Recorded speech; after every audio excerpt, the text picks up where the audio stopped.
everybody, and welcome back to Bucks Beat. And this week, a rare opportunity to sit down and talk Georgia football with three of the assistant coaches.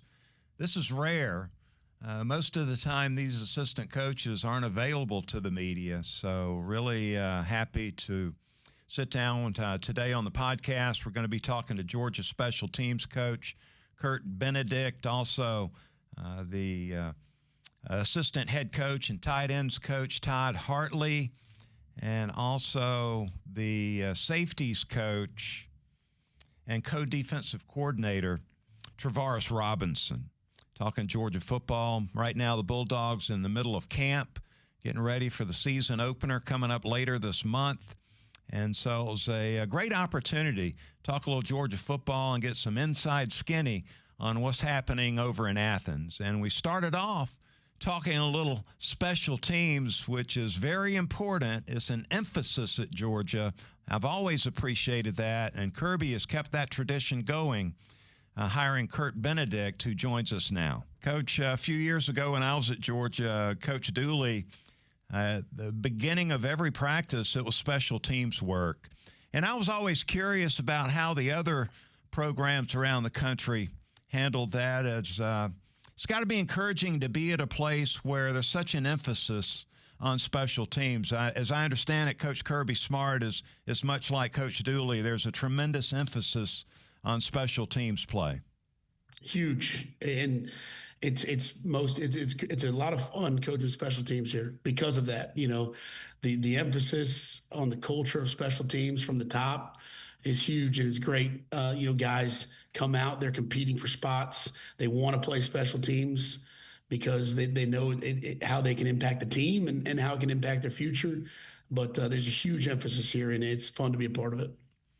Coach, I've been getting these preseason college football magazines, and there was one, and a lot of your guys are being mentioned, preseason All-American, preseason All-SEC, and there was one that had all of the Georgia specialists as first-team all-conference players, your kicker, your punter, even your snapper. This is the first time I'd seen the snapper mentioned as a preseason all-American candidate, and you got some really good competition going on at kick returner. Let me ask you about Peyton Woodring and the job that he's done, Coach. I mean, he stepped in and just took over and has not blinked. What can you tell us about your place kicker and the job he's doing? Yeah, he's great, and he's done a tremendous job from the moment he's gotten here of not only kicking field goals, but also maintaining a consistent mindset. And I think you got to have that. If you're a freshman coming in and kicking in the SEC, it takes a special person to do that. And he has handled that well. He's got obviously tremendous leg talent. He's really good at what he does, but at the same time, he keeps a great even keel mind so that he's not rattled by situations. And I think he's going to continue to do that. Yeah, your punter, Brett Thorson, has been tremendous, too, coming off an injury. How's he looking coming off that injury that he had last season? Yeah, I think I got to coach Brett for 3 years so far as a punter, and it's actually been, obviously that's been a great experience. He's a joy to coach. He's got just as much personality as you would probably think on a daily basis. But I think another thing it's been really neat for me to see is the way that he's attacked his rehab in this offseason. You know, and it kind of puts someone in a different light, puts them in a different situation. There's obviously a lot of obstacles you got to overcome, and he's done a great job. I've been proud of him, how he's been in there. He's anxious to get back as soon as he can. I think sometimes the training room has to tell him to slow down, but he's doing a great job, and I'm proud of him for it. You know, I really respect. I look at him as a football player, not as a punter. I mean, this guy, he's a willing tackler out there. I mean, are you guys doing tackling drills for the punters? I mean, what's going on there?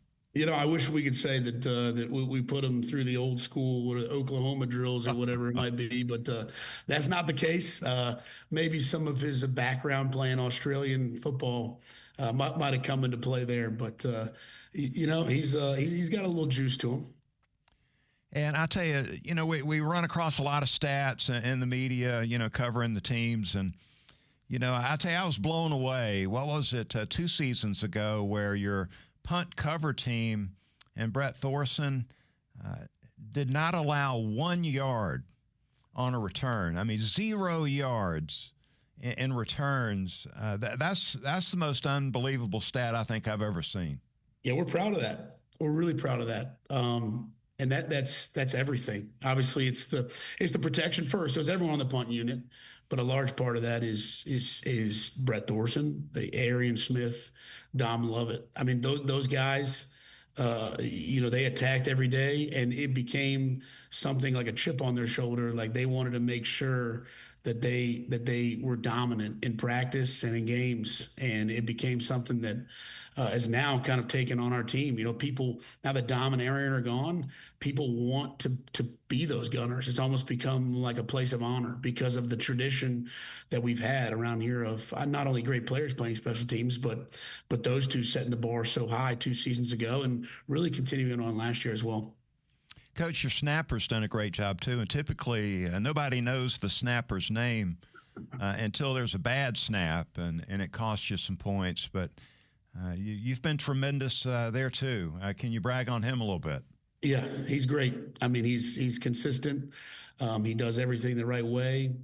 I think you mentioned before, all the preseason awards that these guys are getting, it's nice. They're nice to have, and it's nice to have the recognition. But I think what makes all those guys, including Bo Gardner, the people that they are, is that they are anxious to come out and prove themselves every day, and they're not resting on any laurels. So I think they'd be the first ones to tell you that the preseason awards are nice to have, and that's exactly what they are. They're nice to have, but we got to keep going back to work and keep proving to everyone that they're the best.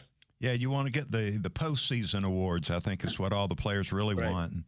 And, what about the kick return, punt return, kick return? How's that competition shaking out?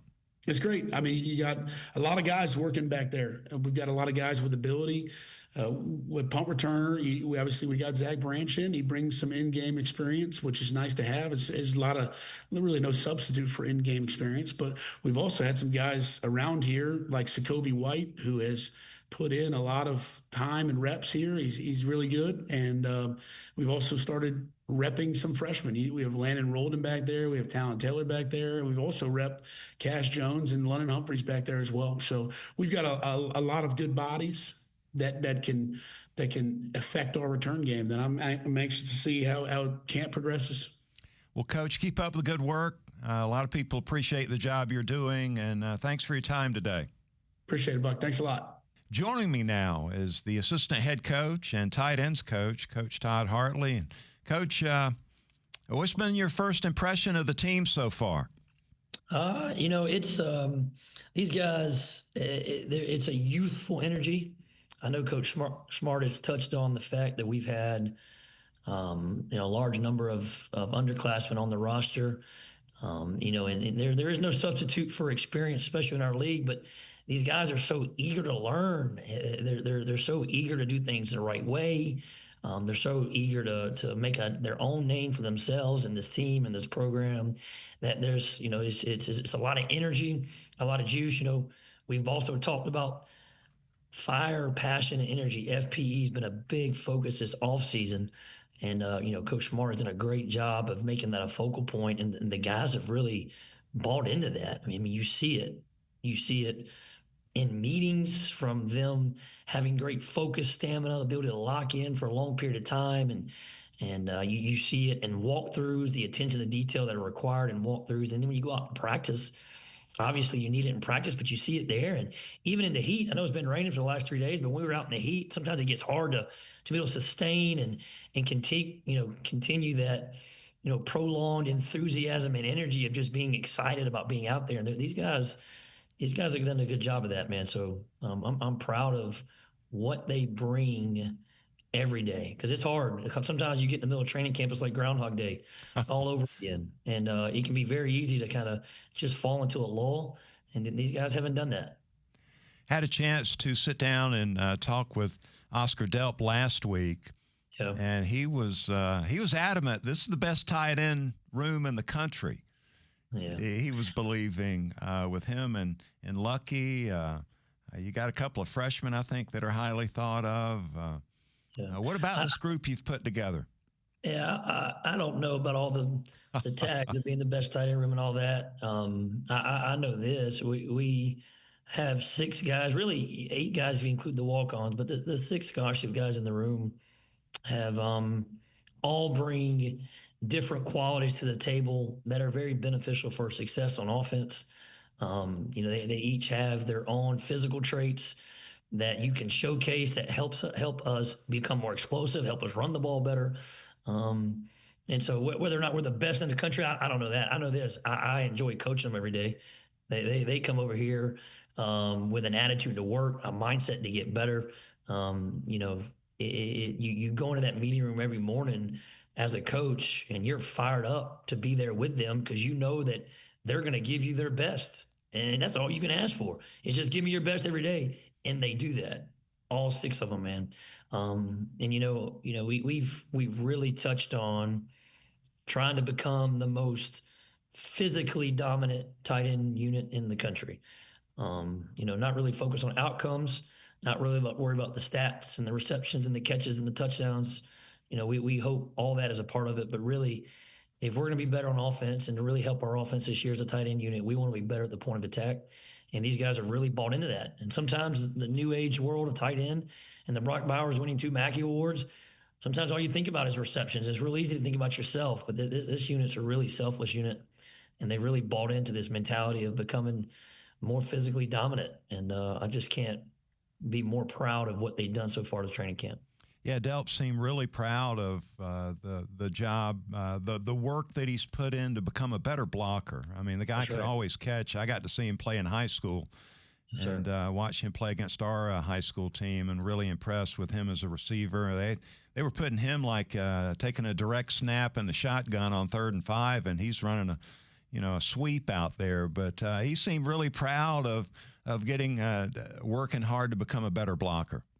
Yeah, he's done a great job of that. He sets the example for what it looks like to block at a high level in the SEC for every kid in our room. I mean, everybody knows he's a great athlete. He's a very good athlete. But he bends so well. He has lower body flexibility, so he always plays with great pad level. He understands technique and fundamental of the run game, which is probably one of the most important things you can do if you want to become a better blocker, is just understand what the proper footwork is. Where do I put my hands? Where does my hat have to go? What foot do I step with first? He really gets that. And then, that's somewhat of a gift, is you can go out and tell the guy what you want in a meeting room, and you go out and maybe try to work in an individual drill, and then you go to a team setting and he executes it the way you want him to do it. And so he has really worked hard on that. He's really worked hard to perfect his craft in the run game. And then you add that he's really strong. I mean, he can move people. He's over a 405-pound bench press.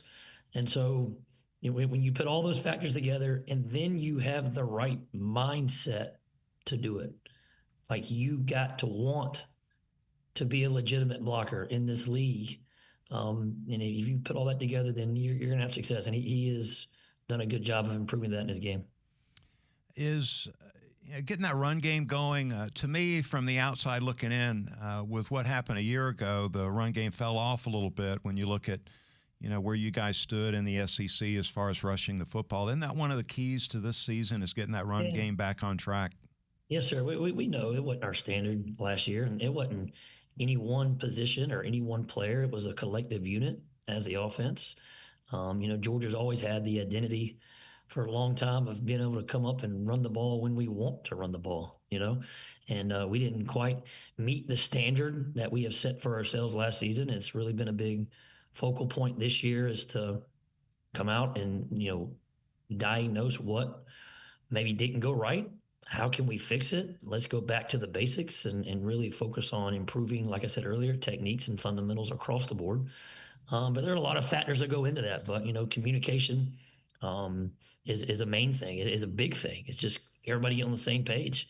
Are we going to the right mic point? Or are we on the right combinations? Are we communicating to receivers on the perimeter to make sure that they're blocking who they're supposed to block? So it's everybody pulling their own weight, pulling in the same direction, understanding that we have to get better in that area. And if we do, then we'll be more explosive on offense. One of our goals is to be the most explosive offensive unit in the country. And there's, you can't do that if you can't run the football. And so we've, I think Coach Bobo's done a great job of really understanding what we have to do as a unit to get better. And the guys have really bought into that.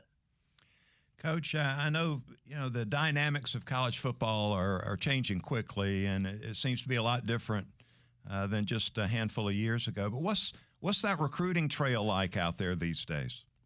Yeah, you know what? I don't want to get into too many specifics, but one thing, and this comes from Coach Smart. Okay, this, and you've heard him say this, right? He said it at SEC Media Days about relationships over transactions. Well, that's not new. That's not new to us. We've invested in relationships for a long time around here. And at the heart of it, if you have to identify kids that are obviously good enough to play at Georgia, right? But in today's world, more times than not, like you have to identify kids that actually fit our culture and the way Coach Smart wants to do things. And then once you do that, you need to build the best relationship with the kids that you want that you can. And you hope in the end that the relationship wins out. And, I think we've been doing a pretty good job of that. And it really starts with Coach Smart, but that's nothing new, Buck. Being, having the best relationships with those kids, that goes back way before I got to Georgia. So that hadn't changed for us. Coach, wanted to ask you about these two freshmen, Williams and Barbour. Those guys hanging tough here during camp. It's got to be a big adjustment going from high school into major college football. Yeah. How are those guys hanging in there? You know what? I'm proud of their ability to show up and give me their best every day. That's all I ask for. Look, you're not going to be perfect, but you can at least show up, give me your best, take coaching, all right? Give me everything you got, effort, okay, fire, passion, energy. Those two have it. And then just continue to get better as a football player and, start to carve out a role for you, hopefully within this team, whether it's special teams or offense, and see how it goes. But they have done a great job to this point of doing everything that I've asked them to do. So very happy that they're part of our program. Well, Coach, best of luck this season. Keep up the great work. Thank you, Buck. Appreciate you, Bob. Thank you. Joining me now is the Georgia Bulldog safety coach and co-defensive coordinator, Travaris Robinson, joining us. Coach, we appreciate your time today. I know it's busy during camp, but appreciate your time. Thanks for joining us. Thanks for having me. Coach, first time I heard somebody call me Travaris Robinson in a long time. So T-Rob, is that what everybody's calling you? I didn't want to throw the nickname out there right off. Hey, I like Travaris. Sound good. All right. So, Coach, how are the safeties looking right now so far in camp right now? Is it still survival mode, just trying to get through the day? I wouldn't say that. Our guys are going out and competing and doing a really good job. We're trying to figure out, the guys that can help us this season. I think they're doing a good job. We're mixing them up, between KJ Bolden and Jacory and Adrian Maddox and Zion Branch and Kyron Jones. And then we got some young guys that just got into the program that's doing a really good job as well. So right now we're just kind of, figuring it out. And those guys are going out and competing and learning and making mistakes and correcting mistakes, and then making them again and correcting them again. But, our guys are playing with passion, fire, and energy. It's something that's been the motto of the fall camp, and our guys are doing a good job with that. So we got to continue to get these guys better. Coach, I was so impressed with KJ Bolden a year ago. For a young player, seems like he was in the right place. He, was well-schooled on the coverages and route concepts. Just seemed to be really comfortable as a young player.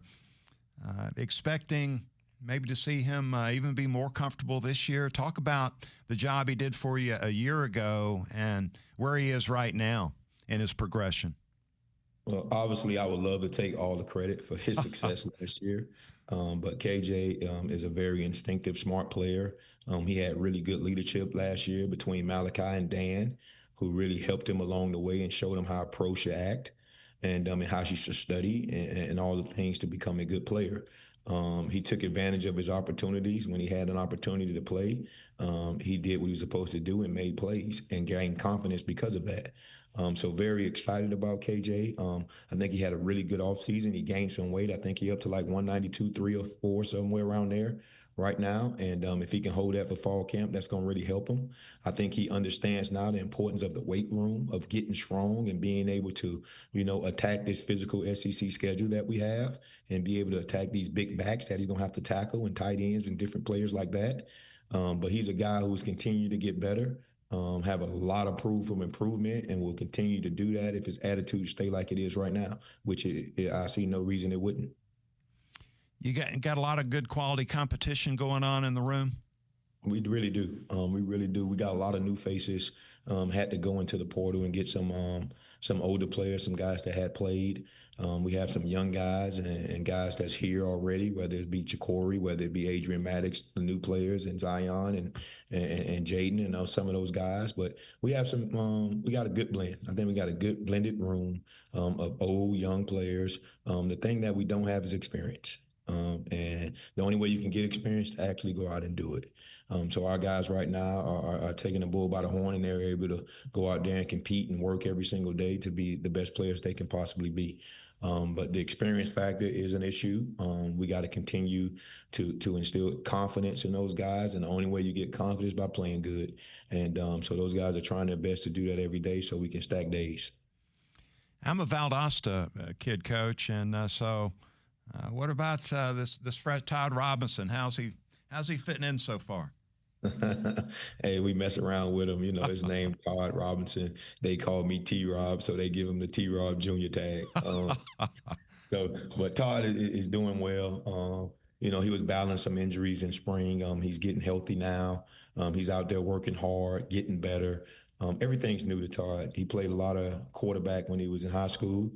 So getting a chance to come out and do this stuff now is a lot different, all right, than everybody else who had this was their primary position in high school.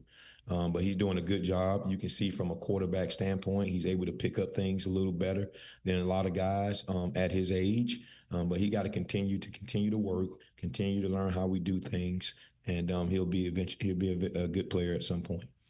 Starks and Jackson, man, they were really impressive last season playing together. Is that two guys that these new guys can plug in the tape and see how it's really done at Georgia, the way those two guys played for you a year ago?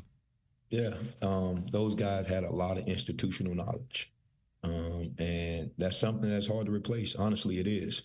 Understanding down and distance, understanding how we play certain coverages, seeing some different things throughout the course of their career that they can able to look back upon if it happened in a game and say, oh, I remember when this happened against this team and this is what we got to do, played in some very big games. So it's hard to replace guys like that. It truly is. But at the end of the day, we got some guys that's up for the task.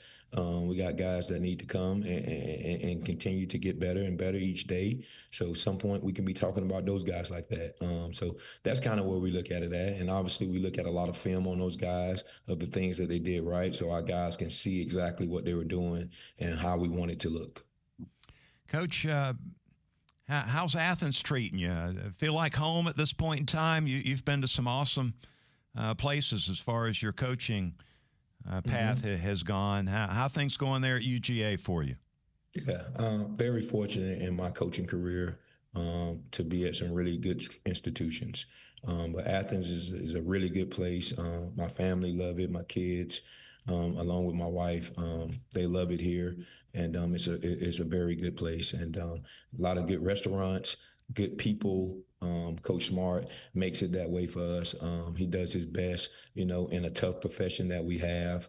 You spend a lot of time away from your family, so you don't get a chance to see some of the things, your kids playing in the games and different things like that. But to the best of his ability, he always gives us an opportunity to do that, and that's a big deal. As the kids get a little older, not trying to miss everything and get a chance to be a part of their lives is something that's very important and something that he allows us the opportunity to do. So really like it here a lot. It's been really good for me. Obviously, my institutional knowledge is picking up. The longer I'm here, the more I know how to be in the right spot, to know what to do, how practice is going to go, how you're going to respond to a certain drill, different things like that helps you along the way. Coach, when was it did you find that you had that coaching bug? When you were back playing that all-SEC caliber defensive back at Auburn, was this something in the back of your mind that maybe one day you would jump in and be a coach when the playing came to an end. When the bug bites you? I'll tell you this. I wasn't the greatest of athletes. I was a good little player. And I seen a lot of guys. I played in the secondary with guys that played 10 years or more in the NFL. You know, you look at Carlos Rogers, you look at Roderick Hood, you look at a bunch of guys who played a bunch of time in the NFL. So if that's the case, I kind of figured, you know, if I can't be a really great player, I could be a really good coach. All right. So I used to be able to tell those guys what to do all the time. So, you know, something that I always, you know, when I got to probably my junior year of college, thought that if football wasn't my answer and that wasn't a deal for me, then have an opportunity to stay in the game. The one thing I love the game of football. And we talk to our kids about that all the time. I had a really good time in college. I still communicate with all my college buddies. We got a text of 20 or more so guys, and we always cutting the food on there, and I stay in contact with those guys. So being around the college game is something that I always want to do. And, you know, I never feel this is work. I honestly feel it like this is something that I enjoy to do. I love to do. So I know I spend a lot of hours here, sometimes 17, 18 hours a day during the season, but it don't feel like that. And I think that's very important. Well, Coach, we're glad you're at Georgia. Keep up the great work. We appreciate your time today. No problem. I appreciate you guys, and thanks for having me. Yeah, it was a good get by Kirby Smart, luring Coach T-Rob away from Alabama and getting him over in the Georgia colors. He's doing an outstanding job working in that secondary and helping out Schumann and Kirby as a co-defensive coordinator with this Bulldog defense. That's going to wrap it up for this episode of Bucks Beat. Remember, when the Braves don't play at 7, Buck Belue Show on 680 The Fan from 6 to 8, and also on Saturdays from 9 to noon. Getting closer to football season. We'll be back next week with a couple of more episodes. Until then, hang tough, everybody.